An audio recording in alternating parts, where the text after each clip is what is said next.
I thought I knew my husband, until the day I found the messages that proved I never really knew him at all. And if you believe that destiny can change in an instant, subscribe to hear this story until the very end. 5 years ago, I was Claire Donovan, 28 years old, recently married, living in a 2-bedroom house on Maple Street in Cedarville, Oregon. The kind of town where everyone knows your name, where the pharmacy closes at 6, where autumn smells like wood smoke and rain. I worked at a small accounting firm downtown, nothing glamorous but steady. Ryan Caldwell, my husband, managed the Ford dealership on Route 9. We met at a friend's barbecue 3 years before we married. He had this easy smile, confident handshake, the kind of man who made you feel like you were the only person in the room. On our wedding day, standing in the tiny chapel on Birch Avenue, I believed I had found my person, the one who would grow old with me, who would hold my hand through everything. I wore my grandmother's pearl necklace. Ryan's eyes were wet when I walked down the aisle. Everyone said we looked perfect together. We talked about having children. 2, maybe 3. Ryan wanted a boy first. I wanted a garden. Roses climbing the back fence. Sunday mornings with pancakes and coffee on the porch. We painted the living room sage green. We bought a used couch from a couple moving to Seattle.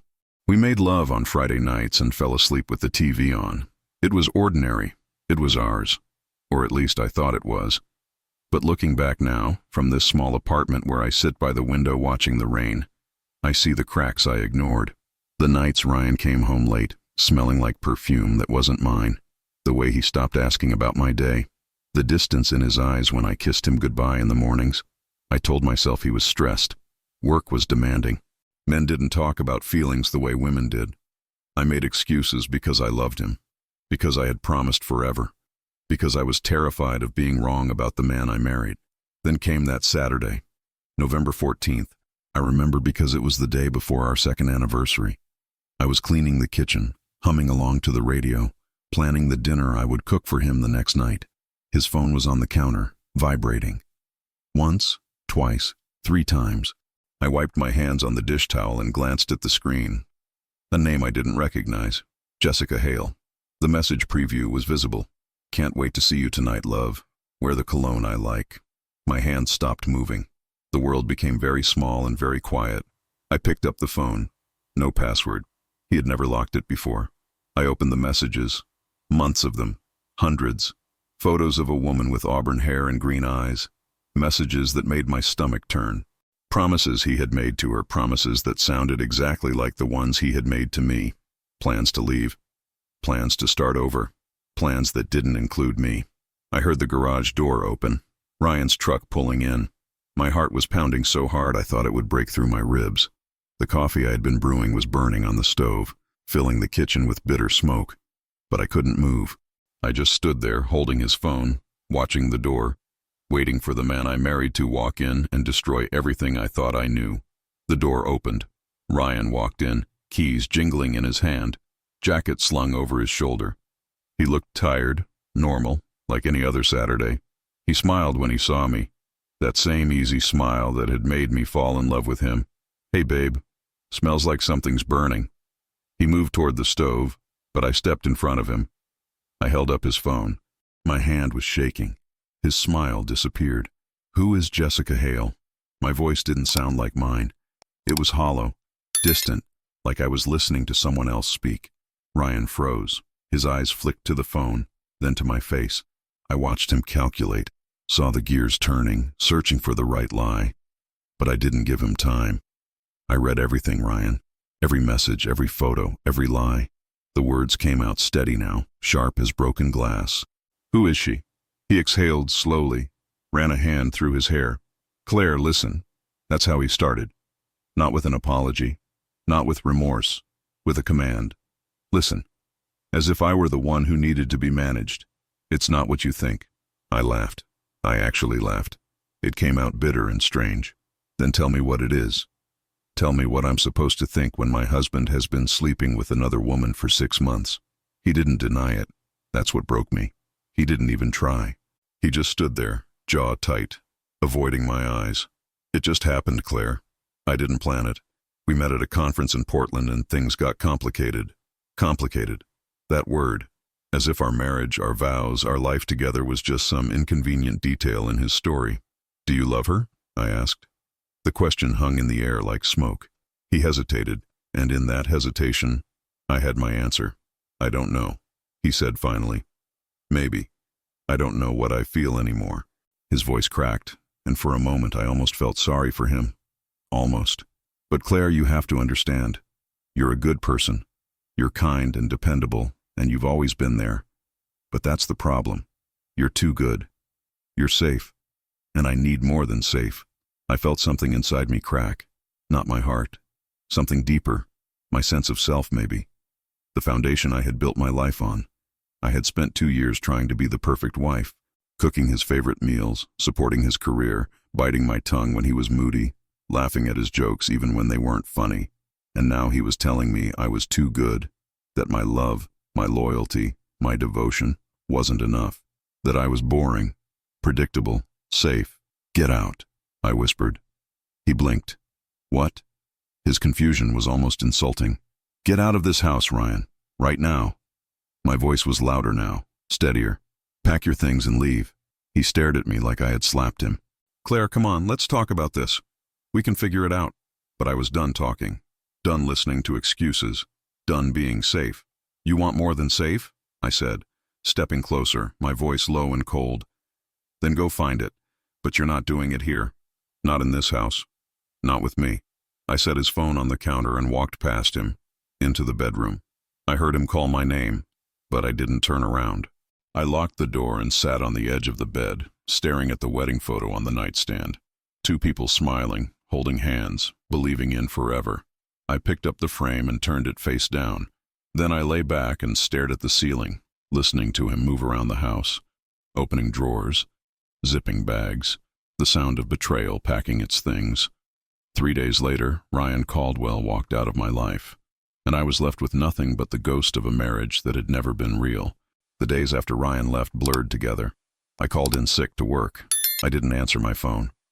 My sister Emily drove down from Eugene and sat with me on the couch, holding my hand while I cried into her shoulder. She didn't ask questions. She just stayed. On the 5th day, I finally stood up, walked to the bathroom, and looked at myself in the mirror. I barely recognized the woman staring back. Hollow eyes, pale skin, hair tangled and unwashed. I looked like a ghost. Emily helped me pack Ryan's remaining things into boxes. Clothes, shoes, the cologne Jessica liked, the watch I had given him for our first anniversary. We stacked them in the garage. I texted him to come get them. He showed up on a Wednesday evening when the sun was setting and the neighborhood was quiet. He knocked on the door. I didn't open it. I just watched through the window as he loaded the boxes into his truck. He looked up at the house once, hesitated, then drove away. That was the last time I saw him in person. The divorce was quick, uncontested. He didn't fight for the house, didn't ask for anything. I think he felt guilty. Or maybe he just wanted it over so he could move on with Jessica, without the mess of a scorned wife complicating his new life.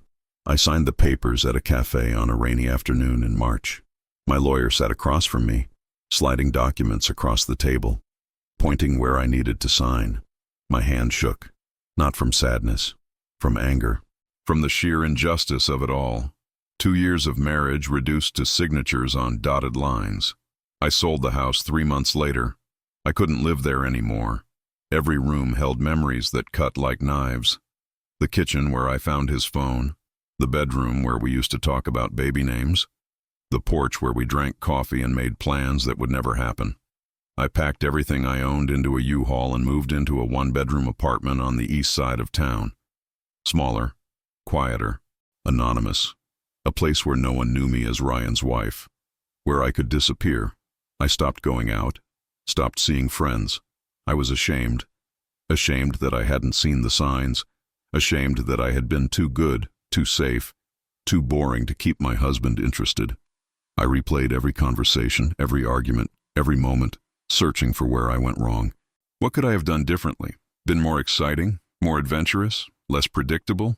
The questions ate at me, consumed me, until I couldn't sleep without pills and couldn't eat without forcing myself. I took a new job at a veterinary clinic on the edge of town.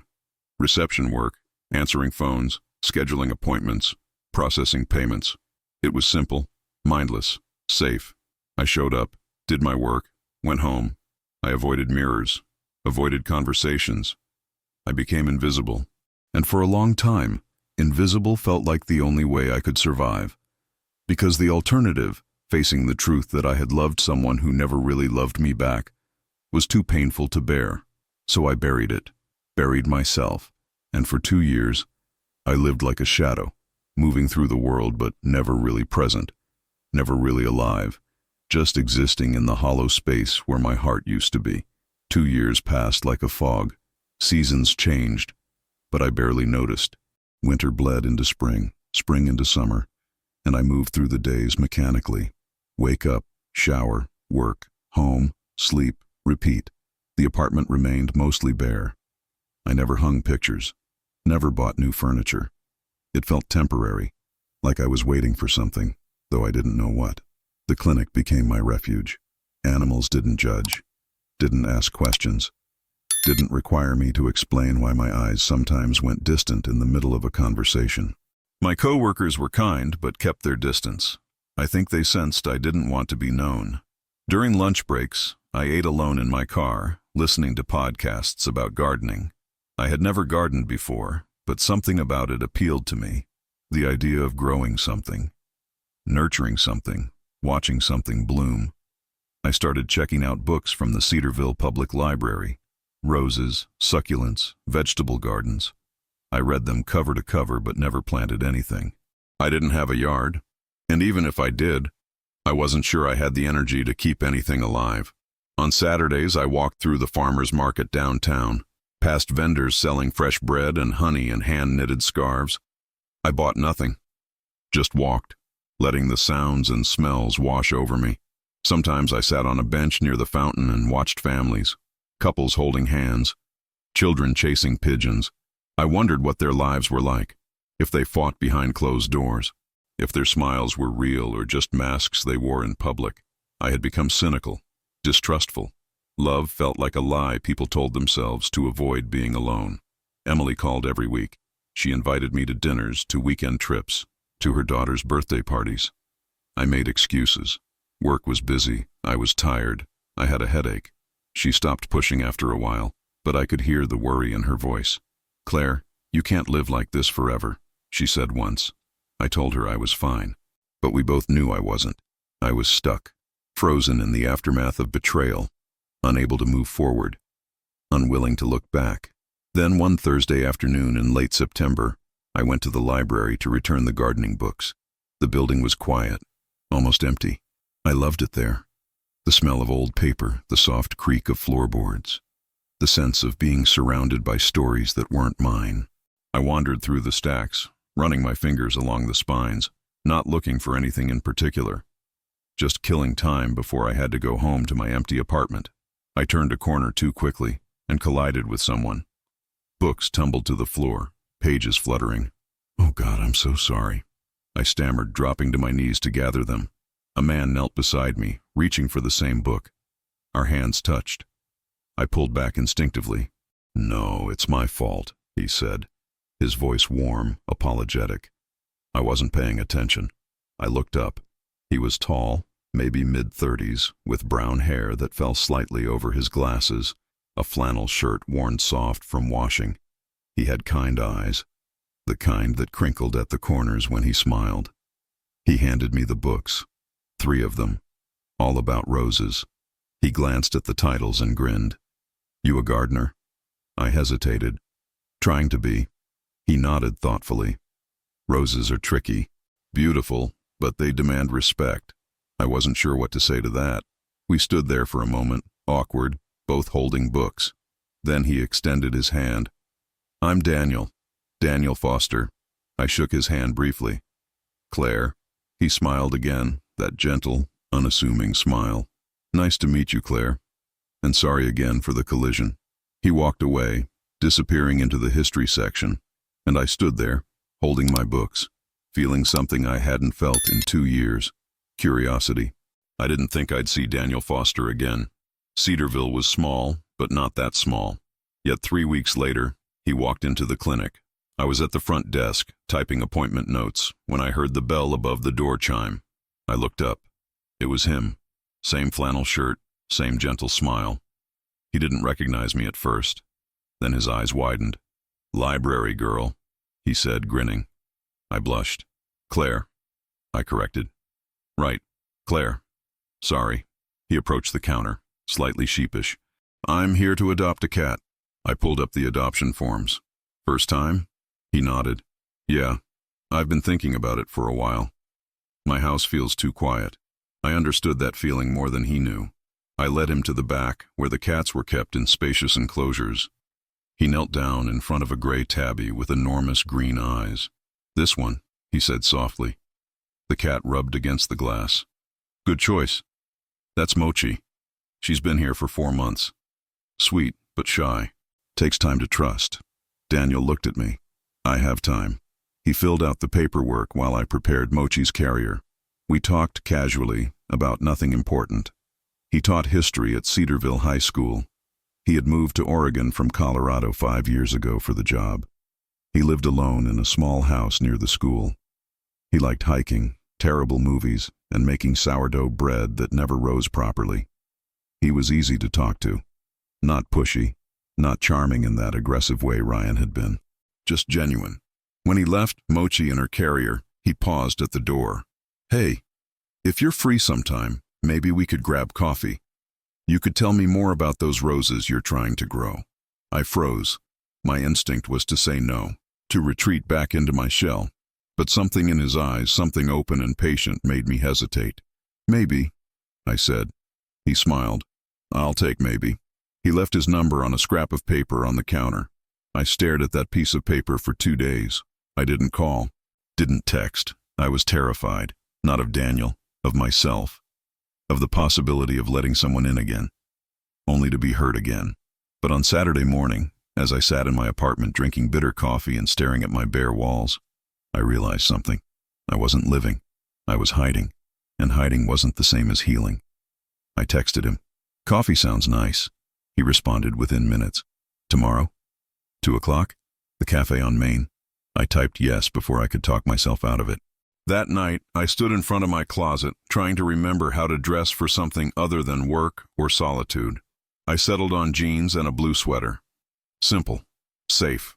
In the mirror, I looked like a woman trying to remember who she used to be. Sunday came. I almost canceled 3 times. But at 1:50, I walked into the cafe.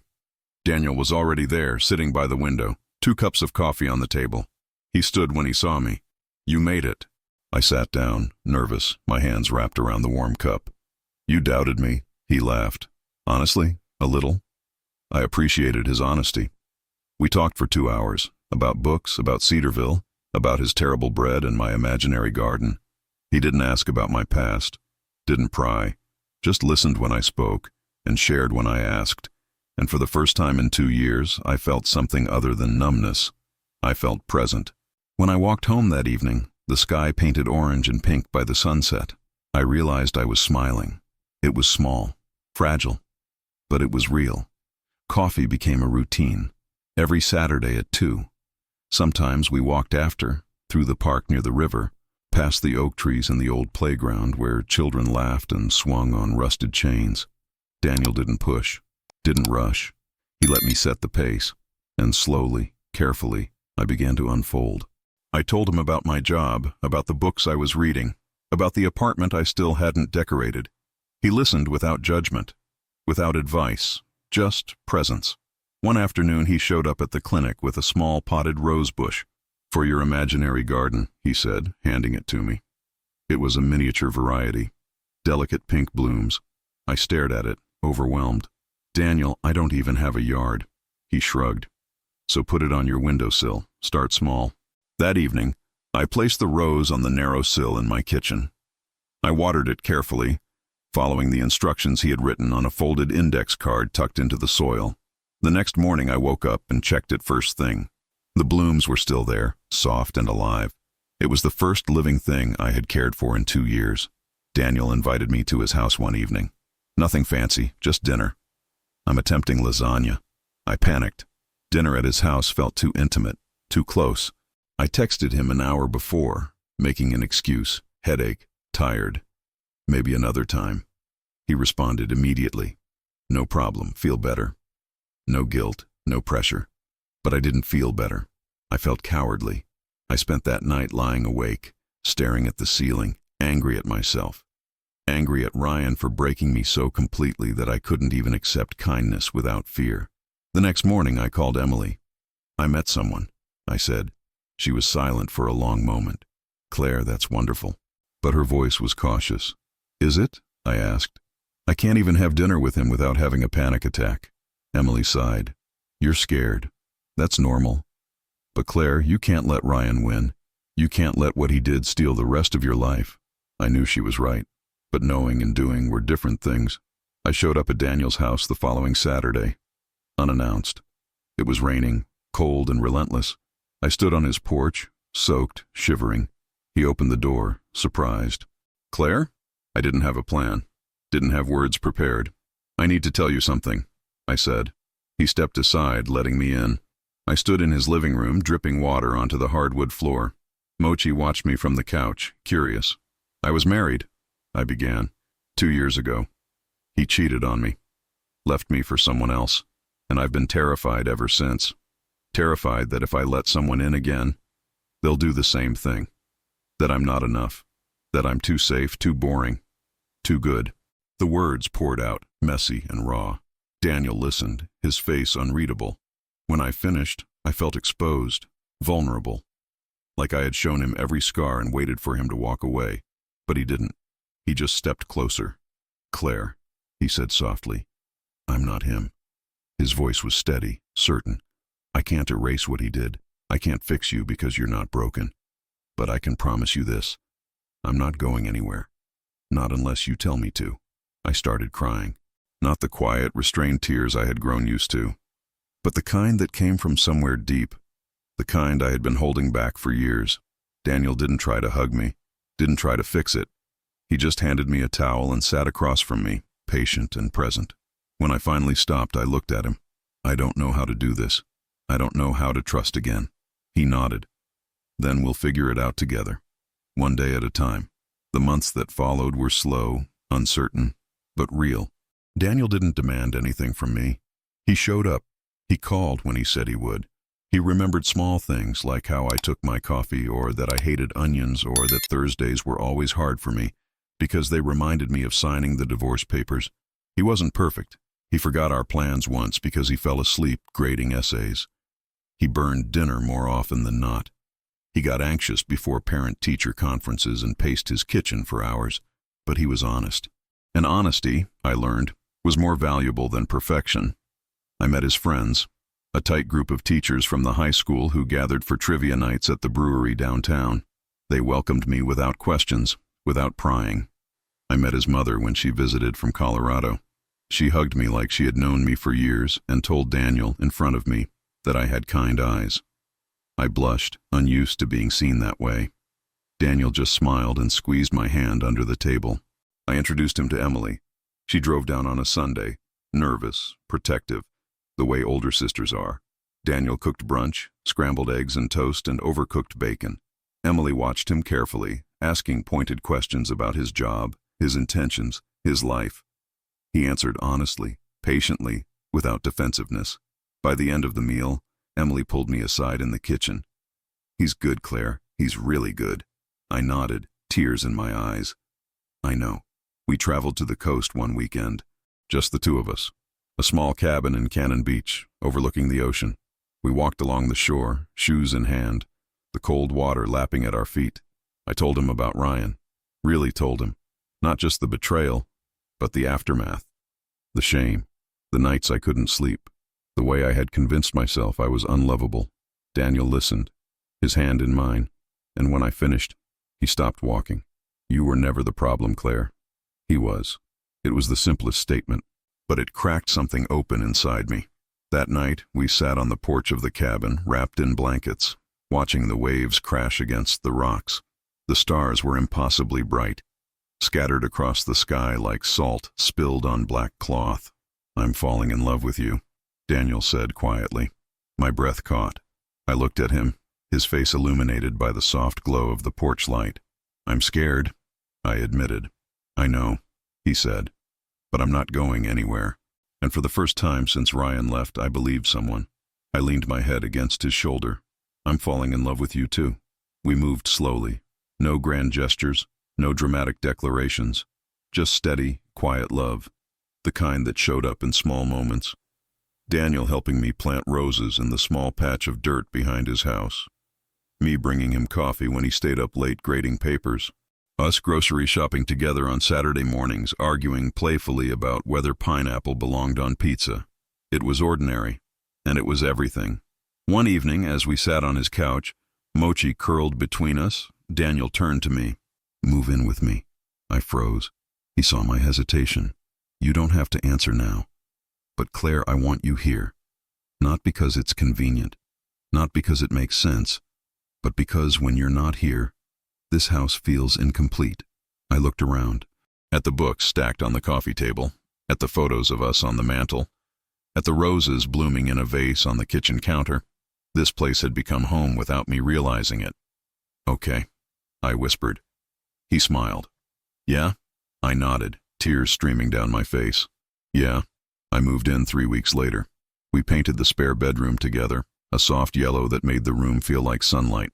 I unpacked my boxes slowly, carefully, placing my things beside his, my books next to his books, my coffee mug next to his. It felt surreal, terrifying, and right. Daniel gave me space when I needed it and held me when I didn't. We built a life, not the life I had imagined with Ryan. Something different, something better. We adopted a dog, a scruffy terrier mix named Biscuit, who barked at squirrels and slept at the foot of our bed. We hosted dinners for friends. We argued about whose turn it was to do the dishes. We laughed until we cried watching terrible horror movies. We made love slowly, tenderly, learning each other's bodies and boundaries. And every day, I felt a little less afraid, a little more whole. One afternoon, nearly 5 years after Ryan left, I ran into him at the grocery store. I was in the produce section, picking out tomatoes, when I heard a familiar voice behind me. "Claire?" I turned. Ryan stood there, older, grayer, holding a shopping basket. He looked uncomfortable. "Hey," he said awkwardly. "How are you?" I stared at him, this man who had once been my entire world, and I felt nothing. No anger, no sadness, no longing, just indifference. "I'm good," I said simply. He nodded. "That's good. I heard you're with someone." I smiled. "I am." He shifted his weight. "Look, Claire, I'm sorry for everything. I was an idiot." I believed him, but it didn't matter anymore. "Thank you," I said. "I hope you're happy, Ryan." And I meant it, not for his sake, but for mine, because I had let go. He walked away, and I went back to my tomatoes. That evening, I told Daniel about the encounter. He listened, then pulled me close. "How do you feel?" he asked. I thought about it. "Free," I said. And I was. Free from the past. Free from the pain. Free from the version of myself that had believed she wasn't enough. Daniel kissed my forehead. "Good." We stood there in the kitchen, the smell of garlic and basil from dinner still lingering in the air, biscuits snoring on the rug, mochi curled on the windowsill. This was my life now, not perfect, not what I had planned, but mine, and it was full. 6 months later, Daniel proposed, not with a grand gesture, just us, sitting in the backyard, surrounded by the roses we had planted together. He didn't have a speech prepared, just looked at me and said, "Marry me, Claire, not because we have to, not because it's expected, but because I want to spend the rest of my life growing roses with you." I laughed through my tears. "That's the worst proposal I've ever heard." He grinned. "Is that a yes?" I kissed him. "Yes." We planned a small wedding, no church, no big reception, just us, our closest friends and family, in the backyard of the house we now shared. Emily helped me pick a dress, simple and white, no veil, just a crown of wildflowers Daniel had gathered that morning. I stood in front of the mirror, adjusting the flowers, and for the first time in years, I felt beautiful, not because of the dress or the makeup, but because I was marrying someone who loved me for exactly who I was. The morning of the wedding was warm, the sky impossibly blue. Daniel's mother helped me with my hair while Emily dabbed at her eyes and told me I looked radiant. I didn't feel nervous. I felt certain. This was right. This was real. When I walked out into the backyard, Daniel was waiting. He wore a simple gray suit, his eyes red before I even reached him. His best friend stood beside him, grinning. Emily stood as my maid of honor, clutching tissues. I walked down the short aisle we had lined with roses. Biscuit sat obediently at Daniel's feet, a small bow tie around his neck. Mochi watched from the porch, uninterested. When I reached Daniel, he took my hands, and I saw his tears. "You're crying," I whispered. "You're beautiful," he whispered back. The officiant, a friend of Daniel's, spoke about love, about partnership, about choosing each other every day, but I barely heard the words. I was too focused on Daniel's face, on the way he looked at me like I was the only person in the world. When it was time for vows, Daniel went first. "Claire, I don't have fancy words. I'm not good at speeches. But I can promise you this. I will always choose you. On the good days and the bad days. When you're strong and when you're struggling, I will choose you. And I will spend the rest of my life making sure you never doubt that you are loved." I was sobbing before he finished. I tried to compose myself, but it was useless.